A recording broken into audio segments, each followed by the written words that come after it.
কি কম মানে মোৰ তুলনাত সৰু ল'ৰাই ভাইটি সম মোৰ গতিকে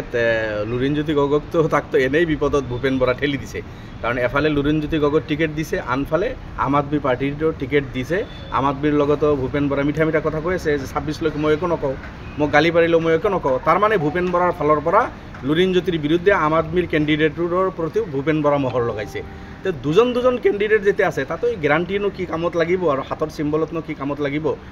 আল্টিমেটলি গৈ লুৰিণজ্যোতি গগৈক মানে বিপদৰ মুখত ঠেলি দিছে বেচাৰা অলপ জাতীয়তাবাদী কথা বাৰ্তাবিলাক কৈছিল উঠি অহা ল'ৰা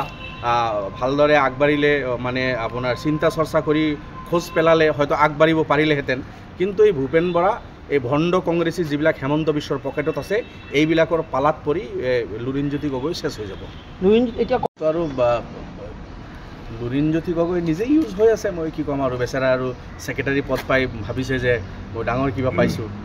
তেখেতে মানে মই কৈছোঁ নহয় সৰু ল'ৰা খোজ অলপ চিন্তা চৰ্চা কৰি পেলাব লাগিছিল তেখেতে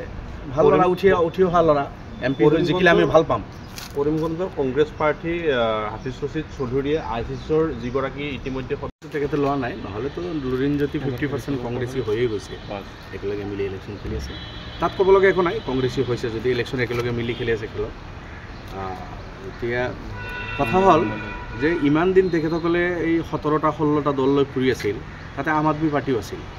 এতিয়া কংগ্ৰেছে আম আদমি পাৰ্টি তাতে কেণ্ডিডেট ঘোষণা কৰাৰ পিছত আকৌ কংগ্ৰেছে তাতে জাতীয় পৰিষদত তাতে দিলে আকৌ জাতীয় পৰিষদ দিয়াৰ পিছত আম আদমি পাৰ্টি কিয় গ'ল এই জব ভূপেন বৰা দিব পাৰিব নেকি ভূপেন বৰাৰ এই ভণ্ডামি জনগণৰ ওচৰত কিন্তু ধৰা পৰিছে যে এফালে আম আদমি পাৰ্টিৰ কেণ্ডিডেটো ভূপেন বৰা দি আছে মিঠা মিঠা কথা আম আদমিৰ লগতো কৈ আছে আনফালে কংগ্ৰেছৰ সহযোগী দল জাতীয় পৰিষদৰ লুৰিণজ্যোতিকো বিপদৰ মুখত ঠেলি দিছে লুৰিণজ্যোতিক কংগ্ৰেছে বিপদৰ মুখত ঠেলি দি আম আদমি পাৰ্টি আৰু লুৰিণজ্যোতি দুয়োজনে ভোট ভাগাভাগি কৰিব সোণোৱাল যাতে আৰামত ওলাই যাব পাৰে এই সুযোগটো ভূপেন বৰাই কৰি দিছে কংগ্ৰেছে কৰি দিছে ইয়াৰ উত্তৰ কিন্তু অসমৰ জনতাই বিচাৰিব এইটো অকল আপোনাৰ এই ডিব্ৰুগড়ে নহয় এজন আইনজীৱী কি কৈছে মই তাত নপঢ়োঁ তো কৰিমগঞ্জত তেখেতেতো হাৰিবই 3 নম্বৰত থাকি আকৌ আহি ছাৰে যিহেতু প্ৰেক্টিছ কৰিব লাগিব চৌধুৰী চাহাবে আহি আকৌ প্ৰেক্টিছ কৰিব লাগিব এজন লয়াৰে কি প্ৰেক্টিছ কৰিব পাৰে মোতকৈ তেখেতে ভাল জানে কাৰ কেছ ল'ব পাৰিব নোৱাৰিব মই তাত বিশেষ একো টিপ্পনী নকৰোঁ কিন্তু তেখেতে ইলেকশ্যন হাৰাটো নিশ্চিত কাৰণ যোৱাবাৰো আপোনালোকে দেখিছে কংগ্ৰেছে মাত্ৰ তাতে 1 লাখ ভোটেই পাইছিল আমি 4.5 লাখ ভোট পাইছিলোঁ ইয়াৰ আগৰবাৰ তাতে আমি জিকিছিলোঁ কংগ্ৰেছৰ সত্তাই নাছিল গতিকে কৰিমগঞ্জটো আমাৰ আসন তাতে আমি জিকিম তেখেতে এনে ভোট তেখেতকো কংগ্ৰেছে মানে মিছলিড কৰি আছে তেখেতক লোভ লালচা দি কংগ্ৰেছে বেচাৰাক তাতে ভোট অলপ কাটি বিজেপিক সুযোগ কৰি দিব পাৰে নেকি এই কামটো কংগ্ৰেছে কৰিছে ভূপেন বৰাই কৰিছে ভূপেন বৰা হেমন্তৰ লগত চুক্তি হৈ চৌধুৰী ডাঙৰীয়াক তাতে নি টিকেট দি ভাবিছে যে তেখেতক অলপ ভোট কাটি দিব পাৰিলে বিজেপিৰ লাভ হ'ব এই উদ্দেশ্যত তেখেতক ব্যৱহাৰ কৰি আছে মই ভাবোঁ তেখেতে এজন সন্মানীয় ব্যক্তি এতিয়াও বুজি পাই যদি তেখেতে উদ্ৰ কৰি দিয়ে বা পিছ হুহুকি আহি যায় ভাল হ'ব এতিয়া বেচেৰাৰ হাতত এতিয়া যিবিলাক ৰিজনেল পাৰ্টি আছিল জাতীয়তাবাদী শিবিৰ আছিল এইবিলাকৰ লগত থাকি এটা সংগ্ৰামৰ প্ৰয়োজন আছিল অসমত আপোনালোকে জানে এতিয়া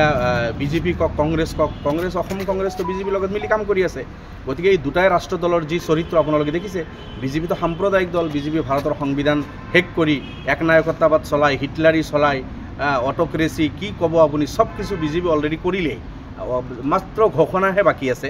অন কাইণ্ড অফ এমাৰ্জেঞ্চি চলি আছে ভাৰতবৰ্ষত বিজেপিৰ হাতত গতিকে এনে স্থলত অসমত এটা শক্তিশালী জাতীয়তাবাদী শিবিৰ বা জাতীয়তা বা ৰিজনেল পাৰ্টিজবিলাক একত্ৰিত হৈ এটা ফাইট দিয়াৰ সুযোগ আছিল সেই সব এৰি লুৰিণজ্যোতি এই MP হোৱাৰ স্বাৰ্থত কংগ্ৰেছৰ লগত গৈ হাত মিলাই বেচেৰা ফচিল বুলি মই ভাবোঁ এইটো কৰিব নালাগিছিল তেখেতে MP হ'ব পাৰিলেতো ভাল কথা আমিও ভাল পাম বিজেপি হাৰিলে কিন্তু ক'ত হ'ব এফালে তেখেতক টিকেট দিছে আনফালে আম আদমি পাৰ্টি কংগ্ৰেছৰ সহযোগী দল আম আদমি পাৰ্টিও তাতে কেণ্ডিডেট ইলেকশ্যন খেলি আছে এতিয়া দিল্লীত যদি কংগ্ৰেছ আৰু আম আদমি পাৰ্টি একেলগে অসমত কিয় একেলগে নহ'ল ভূপেন বৰা উত্তৰ দিয়ক দিল্লীত যদি আম আদমি আৰু কংগ্ৰেছে বুজাবুজি কৰি চিট ভগাই ল'ব পাৰিছে অসমত কিয় নোৱাৰিলে ভূপেন বৰা আম আদমিতো মাত্ৰ 2জন কেণ্ডিডেটহে দিছে বাকীতো 8-10খনত কংগ্ৰেছে দি তৃণমূলক 2-এখন এৰিব পাৰিলেহেঁতেন কেণ্ডিডেট আছে আকৌ শিলচৰ ক'ৰবাত তৃণমূলে কেণ্ডিডেট দিছে যদি শিলচৰত তৃণমূলে কেণ্ডিডেট দিছে কংগ্ৰেছে কিয় দিলে কংগ্ৰেছে সেই তৃণমূলৰ কেণ্ডিডেটজনক সমৰ্থন কৰিলে হয়তো বিজেপিৰ লগত এটা শক্তিশালী ফাইট দিব পৰা গ'লহেঁতেন তেজ শোণিতপুৰত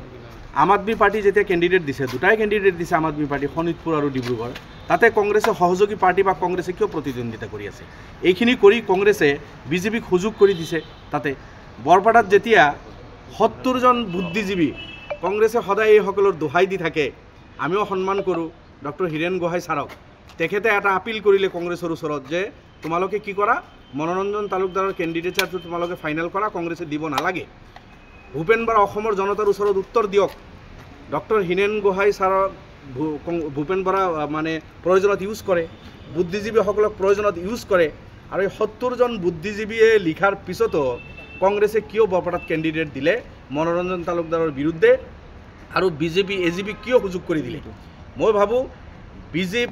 অসম কংগ্ৰেছ বিজেপিৰ হৈ ফুল্লি কাম কৰি আছে, ইয়াতকৈ আৰু একো দলিল দিব নালাগে। গতিকে গোটেই অসমৰ জনতাই সুধিব লাগে, আজি ভূপেন বৰা নগাঁৱত গ'লে পাব্লিকে সুধিব লাগে যে তুমি বিজেপিক সহায় কৰাৰ কাৰণে বৰপেটাত তুমি দুটা কেণ্ডিডেট তোমালোকৰ মিত্ৰজোঁটৰ পৰা দিলা। আজি ধুবুৰীত যেতিয়া ভূপেন বৰা যাব, কৰিমগঞ্জ আৰু নগাঁৱত যাব, মই ভাবোঁ ভোটাৰে ভূপেন বৰাক ৰখাই চালাম নমস্কাৰ কৰি সুধিব লাগে যে তুমি আগত উত্তৰ দিয়া যে তুমি হোটেল লিলিত মানে আড্ডা মাৰি থকা সেই দলবিলাকৰ পৰা দুজন তিনিজন কেণ্ডিডেট এটা সমষ্টিত কেনেকৈ হ'ল? শিলচৰত তোমাৰ দলৰ দুটা কেণ্ডিডেট কেনেকৈ হ'ল? তৃণমূল আৰু কংগ্ৰেছৰ কেনেকৈ হ'ল? ডিব্ৰুগড়ত কেনেকৈ হ'ল? শোণিতপুৰত কেনেকৈ হ'ল? বৰপেটাত কেনেকৈ হ'ল? এই উত্তৰ ভূপেন বৰাই দিব নোৱাৰিলে মই ভাবোঁ ভোটাৰ ৰাইজে ভূপেন বৰাক আগবাঢ়িব দিব নালাগে। হেলিকপ্টাৰটো ইলেকশ্যনৰ সময়ত কৰিব, আমিও কৰিম, তেখেতসকলেও কৰিব। 130 বছৰীয়া পাৰ্টি আৰু ভূপেন বৰাটো আৰু মুখ্যমন্ত্ৰীৰ সপোন দেখি আছে। বাকী লগত থকা গোটেইকেইজন কিক মাৰি ওলাই দিলে চব। একফালৰ পৰা ৰাণা গোস্বামী গুচি গ'ল, কমলাক্ষ মুখ্যমন্ত্ৰী কেণ্ডিডেটজন খেদিলে, গৌৰৱ গগৈকো শেষ কৰিব মুখ্যমন্ত্ৰী কেণ্ডিডেটজন, দেওবৰ শইকীয়াকো ছাইড লগাইছে, প্ৰদ্যুৎ বৰদলৈৰো তেনেকুৱা কাম কৰিব। এতিয়া মুখ্যমন্ত্ৰীৰ সপোন দেখা একমাত্ৰ মানে এজন ষ্টুডেণ্ট থকা স্কুলৰ ফাৰ্ষ্ট পজিশ্যন পোৱা ব্যক্তিজনে হেলিকপ্টাৰ নচলাই কোনে চলাব? বাকী থাকিল যান্ত্ৰিক বিজুতি, এইবিলাকতো হৈ থাকে, এইটোতো কিবা হৈছে ঠিক হৈ ওপৰৱালাৰ হাতত লাগ। মুখ্যমন্ত্ৰীক 100 দিন থৈ দিছে, ৰকিবুল হুছেইন হাৰিলে তেখেতে ৰিজাইন কৰিব। গতিকে সেই 5 জুনলৈকে ভূপেন বৰা অসমৰ সভাপতি। ধুবুৰীতো ৰকিবুল হুছেইন ডাঙৰীয়া বহুত ভোটৰ ব্যৱধানত হাৰিব। গতিকে মই ভূপেন বৰা ডাঙৰীয়াক মই মানে পৰামৰ্শ দিছোঁ, ৰেজিগনেশ্যন লেটাৰটো ধুনীয়াকৈ লিখি আপুনি পকেটত থৈ দিয়ক। 4 জুনত ৰেজাল্ট হ'ব, 4 জুনতে সন্ধিয়া বা 5 তাৰিখে আপোনাৰ যিহেতু ৰিজাইন, এইকেইদিনে তেখেতৰ কাৰ্যকাল সময়। ৰকিবুল হুছেইন হাৰিব ইনশাআল্লাহ, আজমল চাহ বহুত ভোটৰ ব্যৱধানত জিকিব আৰু ভূপেন বৰাও যাব সভাপতিৰ পৰা। Thank U.